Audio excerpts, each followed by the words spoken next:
Everything that appears in your world is yourself pushed out. You may travel to another city, take another name, or begin again with new companions. Yet in time, you meet the same story wearing a different face. For the pattern of your life is not written upon the earth, but upon your own unseen mind. Men call this fate, or circumstance, or the will of others, yet it is none of these. It is the harvest of the seeds you have sown in secret. And because the seed has not been changed, the field repeats its yield. Look carefully and you will see it everywhere. The same disappointments returning, the same quarrels, the same loss, only the costumes change. You say, I was betrayed again, or fortune left me once more. But there is no again, and there is no once more. There is only this eternal now, forever bearing witness to the state you occupy. If you feel unworthy, you will meet rejection. If you dwell in fear, the world will give you its likeness. If you live in resentment, the faces of others will mirror it perfectly. For every imaginal act, whether known or unknown, carries within itself the identical harvest. You cannot escape what you are planting, for the sower and the soil are one. The world is not against you. It is your own heart objectified. So long as you seek causes in persons, in fortune, or in fate, you remain bound to the wheel of repetition. The secret of release is not to fight the pattern, but to understand it, to know that what repeats is only revealing your inner state. When the inner image is altered, the outer reflection must obey. Yet man forgets and runs again into the field, blaming the ground for the fruit he himself has sown. He calls it life or destiny or luck, yet it is only himself made visible. You change the room and the hour, you change the company and the road, and still the tale returns to its opening line. For the author of the play goes with you, and the author is your assumed state. What you consent to as true in the silence of your own being, that you surely meet when you rise and walk the earth. Therefore, be watchful within. To complain of the harvest is to confess the seed. To strive with appearances is to wrestle with your own shadow. Cease the struggle and look to the cause, and thus the play moves on, scene after scene, until a man grows weary of the same performance and turns inward, not in despair, but in wonder. He asks quietly, what law orders my days according to the image I hold within? In that turning, the revelation begins, for what is sown in imagination cannot fail to appear, and the key to release lies hidden in the law itself. There is a law in operation from which nothing can escape. It is the law by which every being lives and moves and has his being. Scripture declares it in these words, be not deceived, God is not mocked, for whatsoever a man soweth, that shall he also reap. This is not a commandment, but a revelation of divine law. You sow in the imaginal act, and you reap in the world of Caesar. Whatsoever you imagine with feeling that you sow, the outer world is only the multiplication of the identical seed contained within your assumption. You cannot plant one thing and gather another, for the harvest is nothing more than the identical seed expanded into form. Every event that comes to you, pleasant or painful, was first conceived in the secret place of imagination. It may have been born in ignorance, but ignorance does not cancel law. The law is impersonal. It yields to every imaginal act exactly what that act contains. Therefore, you may not plead that you meant no harm, For the field knows only the nature of the seed, not the intent of the sower. If you imagine loss, though wrapped in the hope of gain, loss must appear. If you dwell upon delay, delay must attend you. If you assume rejection, rejection shall answer. And if you assume acceptance, love, and plenty, these too will come. For they are but the reflection of the state within. The law is always working, in sleep and in waking, in joy and in despair. Man thinks only his deliberate thoughts have power, yet his casual reactions, his fears, his silent resentments, all are seeds dropped into the same fertile soil of imagination. Imagination does not choose. It receives every seed that man accepts as true. And every seed, once received, begins to stir toward manifestation. You may call it chance, or luck, or the act of another.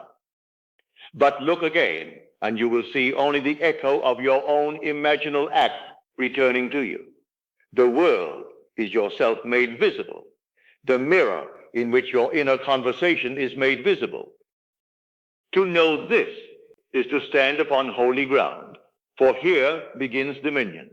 When you understand the law, you cease to wander in search of causes and turn instead to the inner chamber where all effects are shaped. Therefore, cease blaming circumstance and learn the secret of sowing wisely. Choose this day whom you shall serve, the images of fear or the images of faith.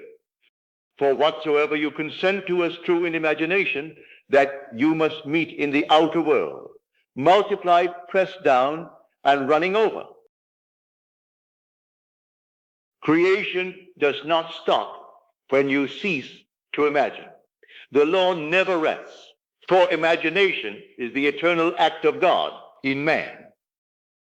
Every moment of reaction, every secret assumption, every idle thought is sowing, and the soil of mind takes it all, whether you know it or not. You do not only plant when you sit quietly in meditation. You plant when you complain, when you fear, when you accept appearances as final. These are the small unconscious sowings that fill the field with tears. Yet even now, the field is not your enemy. It simply brings forth what you have allowed to take root. Therefore, watch within, not as a soldier in battle, but as a gardener who tends the garden of the Lord. Guard your imagination gently.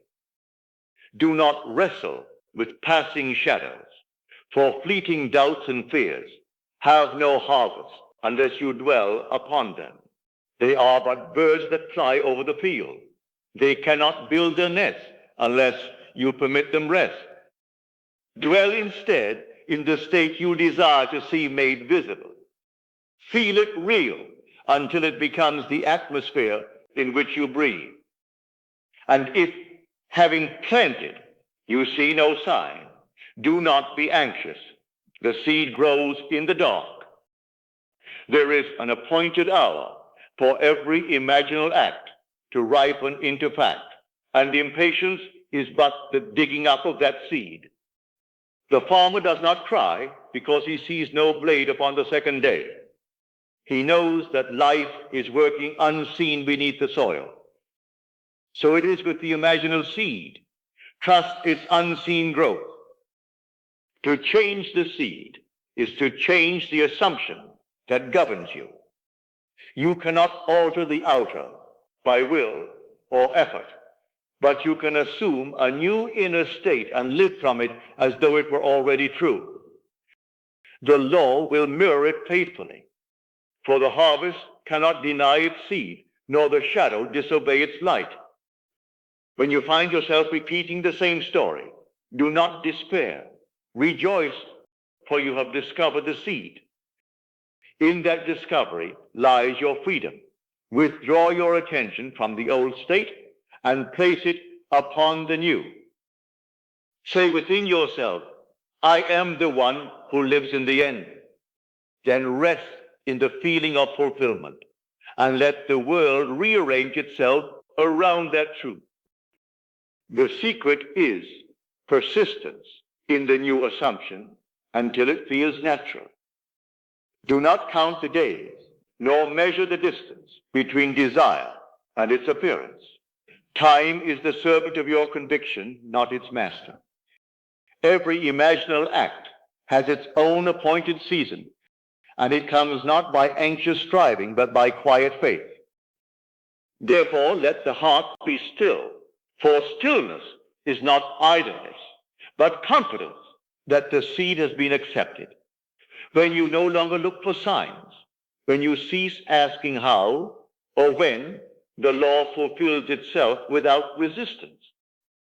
The unseen root pushes through the dark earth, and one day the harvest appears, identical to the seed from which it sprang. And then you will know that no circumstance was ever against you. No delay ever denied you. No power ever withheld its blessing. You were only reaping the likeness of your own assumption. Having learned this, you will sow with wisdom and walk in peace, knowing that within imagination all things are finished. When a man comes to know this law, he walks the earth as one who has found peace. He no longer strives to make things happen. He rests in the assurance that all things unfold from within. What he once called coincidence, he now sees as the perfect rhythm of an unseen order. And though appearances may delay, he knows delay is not denial, for the appointed hour of harvest never fails. The world, which once seemed to resist him, now reflects him. Faces grow kind, paths open, and every circumstance bends in quiet obedience to the image he holds within. Yet he claims no power over others. He simply walks in faith, knowing the outer must mirror the inner. For creation is finished, and he has learned to rest in the end. Peace is not the reward of attainment. It is the atmosphere of fulfillment. It is the Sabbath of creation, when the work is done, though the evidence be not yet seen. In this stillness, man touches the eternal, the moment when imagination and reality are one. Here all striving ceases, and knowing replaces asking. Every man will one day awaken to this realization, that the drama of life was never against him, but for his instruction. The adversary he feared was his own unredeemed imagination, and when he redeems it by love and understanding, the world becomes his garden once more. For as the inner word is spoken, so the outer must respond. Therefore, let the heart be still and know that it is done. The seed is sown, the harvest assured, the law fulfilled. And as you rest in this knowing, the shadow of your world softens into light. For the mirror now reflects only peace. Now let us go into the silence.